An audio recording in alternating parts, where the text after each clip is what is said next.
sini saya akan menjelaskan materi tentang surat edaran.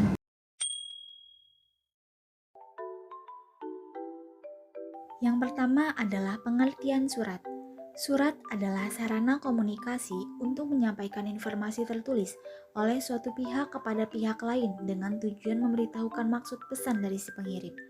Pengirim surat tentunya memiliki tujuan dalam pembuatan surat yang dikirim kepada penerima surat. Surat memiliki berbagai jenis dan macam sesuai dengan kebutuhan dari pengirim untuk penerima surat. Yang kedua, fungsi-fungsi surat. Fungsi surat yang pertama sebagai bukti nyata hitam di atas putih, terutama surat-surat perjanjian.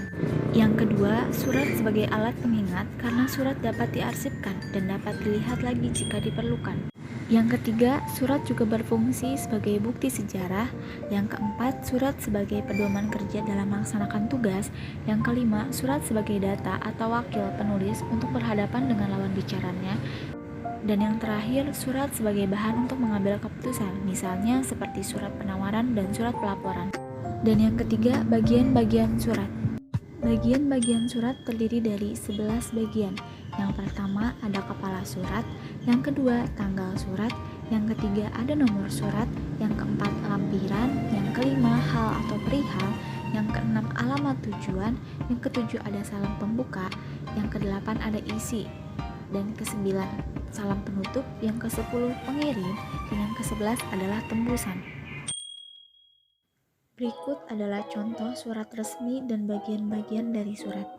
Dan yang keempat ada jenis-jenis surat. Jenis surat menurut tujuan atau sasaran penerima seperti surat lamaran pekerjaan, surat permintaan harga, dan surat perjanjian. Menurut jenisnya seperti surat pribadi, surat niaga, dan surat dinas. Selanjutnya, jenis surat menurut wujud dan bentuknya, seperti surat bersampul, warkat pos, kartu pos, nota, memo, telegram, telex, dan faxmail. Sedangkan menurut isinya yaitu seperti surat biasa dan surat konfidensial. Dan yang terakhir yaitu bentuk surat. Bentuk surat yang pertama yaitu format lurus penuh atau full block style. Merupakan bentuk surat di mana leher surat, tubuh surat, dan kaki surat tidak membentuk sebuah paragraf, melainkan membentuk sebuah blok penuh dari kiri hingga kanan. Dan ini contoh surat bentuk lurus penuh. Bentuk surat yang kedua yaitu format lurus atau block style. Merupakan bentuk surat yang memiliki posisi kanan pada tanggal dan salam penutup. Berikut adalah contoh surat bentuk lurus. Bentuk surat yang ketiga yaitu format setengah lurus atau semi block style.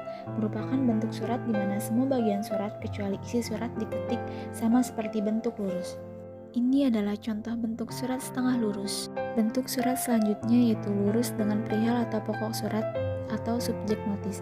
Merupakan bentuk surat di mana pokok surat terletak di tengah setelah salam pembukaan. Dan inilah bentuk surat subjek notis. Bentuk surat yang kelima yaitu format lekuk atau intended style. Merupakan bentuk surat di mana surat yang ditujukan memiliki alinea formasi baris berbentuk tangga turun. Dan ini contoh bentuk surat intended style. Bentuk surat yang terakhir yaitu format paragraf menggantung atau hanging paragraph style. Merupakan bentuk surat di mana tubuh surat memiliki alinea yang menggantung. Maksud dari alinea menggantung adalah setelah alinea baru, baris berikutnya masuk 5 spasi. Inilah contoh bentuk surat hanging paragraph. Sekian presentasi dari saya. Jika ada salah kata mohon dimaafkan. Jika ada rasa tolong diungkapkan. Kesepian tanpa kekasih. Cukup sekian dan terima kasih.